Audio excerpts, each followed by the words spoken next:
আর যদি নিউ অ্যাভেঞ্জার্সের কথা বলি, তাহলে ব্র্যান্ড নিউ ডেতে আমরা দেখেছি স্পাইডারম্যানের সঙ্গে তাদের একটা সংযোগ তৈরি হয়েছে। সে এলোনাকে চেনে এবং এলোনাও তাকে খুব ভালোভাবে চেনে। আর আমরা জানি অ্যাভেঞ্জার্স ডুমসডে নিউ অ্যাভেঞ্জার্সের ভূমিকা অত্যন্ত গুরুত্বপূর্ণ, তাই স্পাইডারম্যানও তাদের সঙ্গে এই যুদ্ধে যুক্ত হতে পারে। আরেকটু মজার বিষয় হলো, সম্প্রতি Spiderman brand new day Avengers end গেমের ওপেনিং উইকেন্ডে বক্স অফিস রেকর্ডকে ভেঙে দিয়েছে। আর এরপর এন্ড গেম এবং ডুমসডে পরিচালক রুসো ব্রাদার্স সামাজিক মাধ্যমে স্পাইডারম্যানের একটি বিশেষ ছবি শেয়ার করে পুরো টিমকে অভিনন্দন জানায়। ছবিটা এমসির কোনো অফিসিয়াল স্টিল নয়, সেখানে দেখা যায় স্পাইডারম্যান তার হাতে ইনফিনিটি স্টোনসকে আংটির মতো পড়ে রয়েছে, কিন্তু ছবিটার আসল আকর্ষণ সেটি নয়। ভালো করে লক্ষ্য করলে দেখা যায় অন্য হাতে সে একটি চেস পিস ধরে রেখেছে। আর এই দাবার গুটিকে আমরা ইতিমধ্যেই অ্যাভেঞ্জার্স ডুমসডে এর মার্কেটিংয়ে একাধিকবার দেখেছি।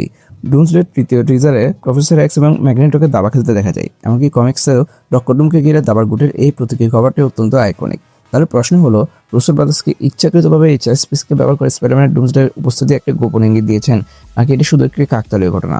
সম্প্রতি রবার্ট ডাউনি জুনিয়র তার ইনস্টাগ্রামে অ্যাভেঞ্জার্স ডুমসডে একটি পোস্টার শেয়ার করেছিলেন। সেখানে শুধু একটি কিং চেস পিস সোজা দাঁড়িয়েছিল, আর বাকি সবগুলি ভাঙা অবস্থা মাটিতে পড়েছিল।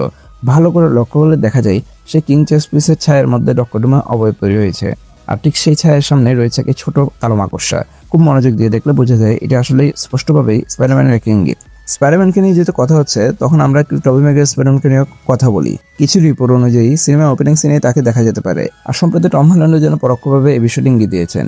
এক সাক্ষাৎকারে তিনি বলেছিলেন, ইফ টবি is gonna be in the new movie. এরপর তিনি বাক্যটি শেষ করেননি। তবে অনেকের ধারণা তিনি বলতে চাইছিলেন টবি ম্যাগুয়ার ব্র্যান্ড নিউ ডেতে নেই, কিন্তু ডুমসডেতে তাকে দেখা যেতে পারে।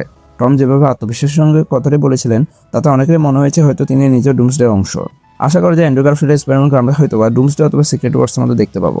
বাট আমার ব্যক্তিগতভাবে মনে হয় সিক্রেট ওয়ার্স মুভির মধ্যে অ্যান্ড্রু গারফিল্ডের স্পাইডারম্যানকে দেখার সম্ভাবনা বেশি। এখন আপনাদের কি মনে হয়, টম হল্যান্ডের স্পাইডারম্যান কি সত্যি অ্যাভেঞ্জার্স ডুমসডেতে ফিরবে?